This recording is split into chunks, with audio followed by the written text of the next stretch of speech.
Hi friends, welcome to all of you on my YouTube channel Arman tutorial. Friends, जैसा कि हम लोग पिछले वीडियो में नंबर सिस्टम पार्ट 2 वाले वीडियो में हम लोगों ने पढ़ा था कि रियल नंबर्स होता क्या है और रियल नंबर्स किन किन नंबर से मिलकर बना होता है। तो उसमें बताया गया था कि सेट ऑफ रेशनल नंबर और सेट ऑफ इरेशनल नंबर दोनों मिल के सेट ऑफ रियल नंबर को बनाते हैं।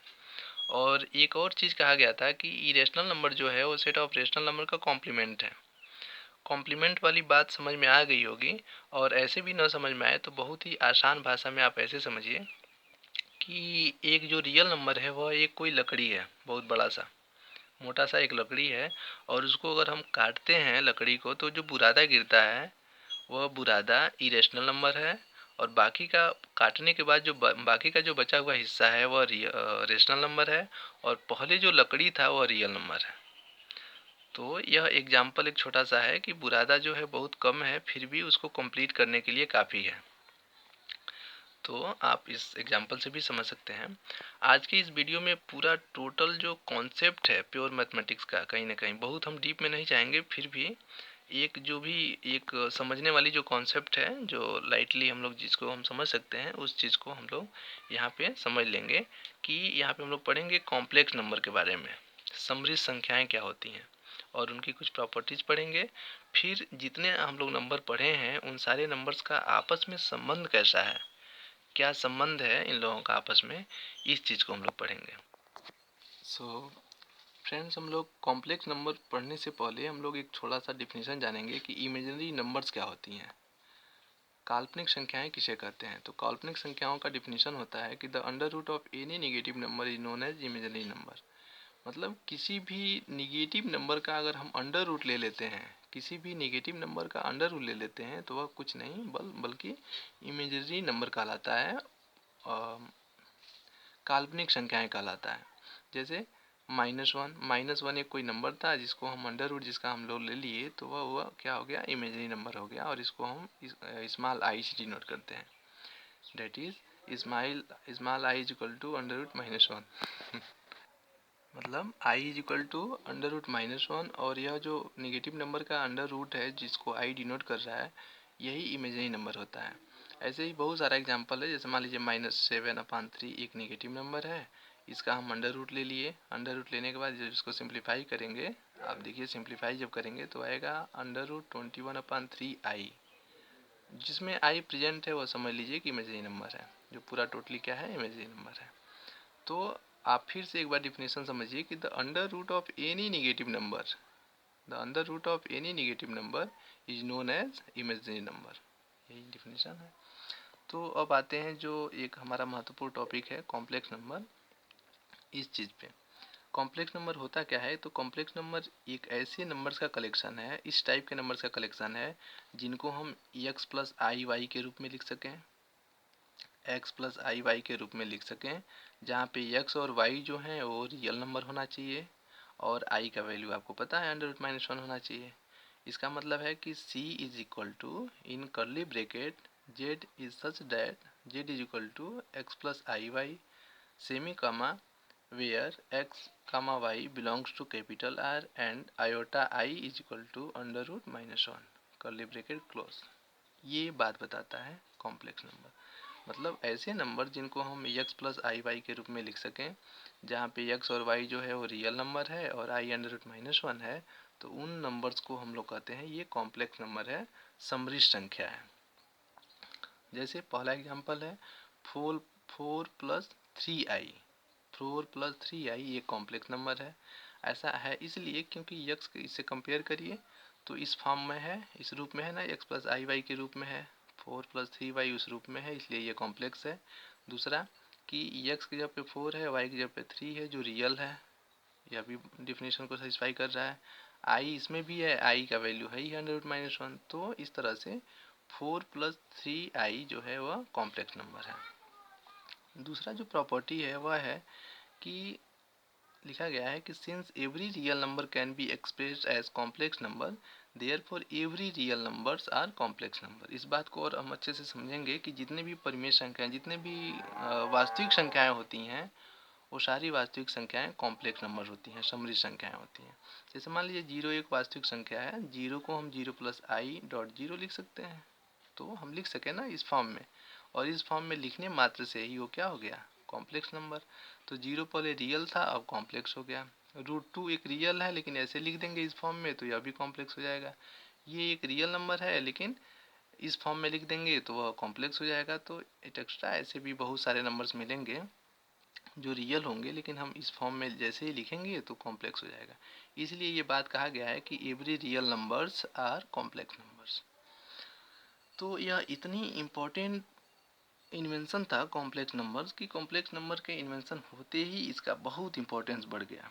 इसका इम्पोर्टेंस इतना बढ़ा कि फिजिक्स में और मैथमेटिक्स का जो नया नया और भी ब्रांच है, जो बहुत अच्छे जो शोध के क्षेत्र में जो काम करते हैं लोग, वो कॉम्प्लेक्स नंबर का बहुत अच्छे से यूज़ करते हैं। तो यहाँ पे कुछ इम्पोर्टेंस हम लोग नोट किए हैं। उस इम्पोर्टेंस में पहला जो इम्पोर्टेंस है वो लिखा गया है कि more powerful method to understand waves, heat, electricity and magnetism. मतलब यह बहुत पावरफुल मेथड है यह वेव्स, हीट और इलेक्ट्रिसिटी एंड मैग्नेटिज्म को समझने के लिए। यह फिजिक्स का जो टॉपिक है, मैथमेटिकल फिजिक्स, आप समझ सकते हैं कि कितना इंपॉर्टेंट चीज़ है ये, इस चीज़ को समझना। दूसरी चीज़ कि the mathematical basis of quantum mechanics. जो क्वांटम मैकेनिक्स फिजिक्स में जो हम लोग पढ़ते हैं उसको भी यह कॉम्प्लेक्स नंबर बहुत आसानी से चीज़ों को समझा पाता है, दिखा पाता है, जबकि क्वांटम मैकेनिक्स में हम चीज़ों को देख नहीं पाते हैं, सिर्फ थ्योरेटिकल चीज़ों को ऐसे कुछ चीज़ें मान लेनी पड़ती है कि ऐसा हो रहा होगा। लेकिन इस बात को मैथमेटिकली यही कॉम्प्लेक्स नंबर के हेल्प से हम लोग मैथमेटिकली उसका प्रूफ पाते हैं कि हाँ ये बात अगर होता होगा तो ऐसे ही होता होगा। तो बहुत इम्पोर्टेंस है कॉम्प्लेक्स नंबर का अपने आप में। अच्छा, इन सब चीज़ों को पढ़ने के बाद एक बहुत इंपॉर्टेंट क्वेश्चन बनता है कि भाई क्या कंपैरिजन किया जा सकता है रियल नंबर और कॉम्प्लेक्स नंबर का। तो कंपेरेबल है ऐसा नहीं है, कुछ चीज़ों के बारे में कंपैरिजन किया जा सकता है। तो सबसे जो इम्पोर्टेंट है कॉम्प्लेक्स नंबर और रियल नंबर में तो बहुत सारे कंपैरिजन के लिए प्रॉपर्टीज़ हैं, लेकिन जो सबसे इम्पोर्टेंट प्रॉपर्टी है उसको हम यहाँ पे डिस्कस कर रहे हैं कि ऑर्डर रिलेशन का, क्योंकि ये बहुत यूज होने वाला है, आगे बहुत यूज होगा इन सब चीज़ का। तो जो ऑर्डर रिलेशन है वह रियल नंबर में इस तरह से होल्ड होता है कि अगर ए और बी कोई रियल नंबर दो हैं, ठीक, अगर ए और बी कोई भी दो रियल नंबर हैं तो उनमें then in following one and only one is true, laws of trichotomy, जिसको हम लॉ ऑफ टिकोटॉमी भी कहते हैं कि अगर ए और बी कोई दो रियल नंबर है, ए और बी कोई दो रियल नंबर है तो उनमें तीन में से केवल और केवल एक ही कंडीशन एक बार में होल्ड होगा। एक बार फिर से हम रिपीट करते हैं इस चीज़ को। ऑर्डर रिलेशन रियल नंबर में इस तरह से होता है कि अगर ए और बी कोई दो रियल नंबर है तो उन दोनों रियल नंबर में इन तीनों में से केवल एक ही कंडीशन एक बार में होल्ड होगा। यह कैसे होगा कि अगर ए और बी कोई दो रियल नंबर है तो या तो वो दोनों बराबर होंगे, या ए बड़ा होगा बी से, या ए छोटा होगा बी से। इन तीनों में से एक बार में एक ही कंडीशन होल्ड होगा। ठीक है, कोई भी एग्जांपल में आप दो रियल नंबर है ना, 2 और 3, उसको ले लीजिए। 2 3 में पहला 2 और 3 बराबर नहीं है, 2 3 से बड़ा नहीं है, यह भी कंडीशन दोनों फेल हो गया, लेकिन 2 3 से छोटा है, यह बात तो सच्चाई है। मतलब दुनिया का कोई भी दो रियल नंबर आप लेते हैं तो उन दोनों के बीच इन तीनों में से एक बार में एक कंडीशन जरूर होल्ड होगा और यह होल्ड होना ही होना है। लेकिन कॉम्प्लेक्स नंबर में ऐसा नहीं होगा। अच्छा, इसमें एक चीज़ और हम बताएं कि अगर मान लीजिए ए बी दोनों आपस में बराबर नहीं हैं, आप बराबर नहीं हैं, नॉट इक्वल टू बी है, तो आप अपने आप समझ जाएंगे कि या तो ए बी से बड़ा होगा या फिर ए बी से छोटा होगा, क्योंकि बराबर नहीं है, ये तो बता दिया खुद ही। लेकिन अगर ये बराबर नहीं है तो इन दोनों में से कुछ होना चाहिए। तो ठीक ऐसे ही हम कंपेरिजन कर रहे हैं कॉम्प्लेक्स नंबर में कि अगर Z1 और Z2 कोई दो कॉम्प्लेक्स नंबर है तो अच्छा, तो ये दो Z1 और Z2 दो कॉम्प्लेक्स नंबर है तो उनमें पहले हम देखेंगे कि दो ही पॉसिबिलिटी है। पहला पॉसिबिलिटी होगा कि या तो ये दोनों बराबर होंगे, दूसरा प्रॉपर्टी होगा कि ये दोनों बराबर नहीं होंगे, यही दो हो सकता है। तो अगर ये बराबर होंगे तब क्या होगा कि अगर ये दोनों बराबर होंगे तो Z1 और Z2 दो कॉम्प्लेक्स नंबर हैं, दोनों आपस में बराबर हैं, तो हम Z1 को ऐसे लिख सकते हैं x1 plus i Y one, Z2 को हम लिख सकते हैं x2 plus i Y to. और दो रियल नंबर, दो ये कॉम्प्लेक्स नंबर आपस में इक्वल तब होते हैं जब रियल पार्ट के बराबर हो और इमेजिनरी पार्ट के इक्वल हो। इससे भी कंक्लूजन निकलता है कि रियल पार्ट और इमेजिनरी पार्ट आपस में अगर इक्वल होता है तो वह दोनों कॉम्प्लेक्स नंबर भी आपस में इक्वल होते हैं। ठीक।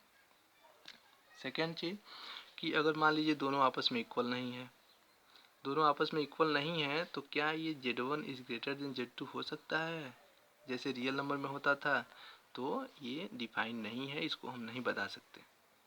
Z1 is less than Z2 हो सकता है तो यह भी डिफाइन नहीं है, इसको भी हम नहीं बता सकते। मतलब रियल नंबर में हम ये बात कर सकते हैं कि A और B अगर आपस में इक्वल नहीं है तो या तो A बड़ा होगा या फिर B बड़ा होगा, लेकिन इसमें ये बात नहीं कर सकते। यही दोनों में कंपेरिजन करने वाली सबसे इम्पोर्टेंट चीज़ थी। ठीक है। दूसरी चीज़ इसमें एक बार और हम क्लियर कर देते हैं कि रियल पार्ट का मतलब है जो आई से फ्री हो, आई से फ्री हो। इसमें आई से फ्री टर्म x1 है तो x1, इसमें आई से फ्री टर्म x2 है तो x2। रियल पार्ट दोनों का आपस में इक्वल हो गया। इमेजिनरी पार्ट जिसमें आई हो, y1 में आई है, इसमें y2 में आई है, तो i1 ये इमेजिनरी पार्ट हो गया, इसमें इमेजिनरी पार्ट y1 है, इसमें इमेजिनरी पार्ट y2 है। तो हम कह सकते हैं कि real part and imaginary part both are equal to each other, अगर दोनों आपस में इक्वल होते हैं, दोनों कॉम्प्लेक्स नंबर तब। ठीक। तो इन सब के बाद हम एक कंबाइन स्टडी करेंगे कि जो नंबर्स हम लोग पढ़े हैं उनके बीच रिलेशन क्या था। इस चीज़ को पढ़ने के लिए एक नोट करके, एक लाइन ही है लेकिन बहुत महत्वपूर्ण चीज़ है कि इसमें लिखा गया है कि कैपिटल एन जो नेचुरल नंबर है, capital N is proper subset of W, is proper subset of Z, is proper subset of Q, is proper subset of capital R and proper subset of C. इसमें सभी symbol आपको पता है कि जो capital N है वह set of rational number, sorry set of natural number को बताता है, प्राकृतिक संख्याओं। ये W जो है वह होल नंबर को बताता है, Z जो है वह इंटीजर्स को बताता है, Q जो है रेशनल नंबर्स को बताता है, R जो है रियल नंबर को और C कॉम्प्लेक्स को, IR जो है इधर IR जो है वह इरेशनल नंबर्स को बताता है। तो हम यह बताता क्या है कि भाई जितने भी नेचुरल नंबर्स होते हैं, जितने भी प्राकृतिक संख्याएं होती हैं वह सारी होल नंबर्स होती हैं, पूर्ण संख्याएं भी होती हैं। जितनी पूर्ण संख्याएं होती हैं वो सारी इंटीजर्स भी होती हैं, जितनी इंटीजर्स होती हैं वो सारे रेशनल नंबर भी होते हैं, जितने रेशनल नंबर्स होते हैं वो सारे रियल नंबर भी होते हैं, जितने रियल नंबर होते हैं वो सारे कॉम्प्लेक्स नंबर भी होते हैं। वही एक प्रॉपर्टी डिस्कस किया था कि every real number is a complex number. ठीक ऐसे ही every irrational number is also a real number and every real number is also a complex number. ठीक है। तो आप इस चीज़ को समझ लेंगे। अब ये उल्टा नहीं होता है कि every integer is whole number, ये गलत है, क्योंकि होल नंबर सारे होल नंबर इंटीजर होते हैं लेकिन सारे इंटीजर होल नंबर नहीं होते हैं, कुछ इंटीजर होल नंबर होते हैं। ठीक है। तो आशा है कि नंबर सिस्टम का जो ये सीरीज़ था इससे आप सभी लोग पढ़े होंगे, बहुत अच्छे से समझे होंगे। तो ठीक है, अब आगे की वीडियो में हम लोग पढ़ेंगे डिविजिबिलिटी रूल। Thank you.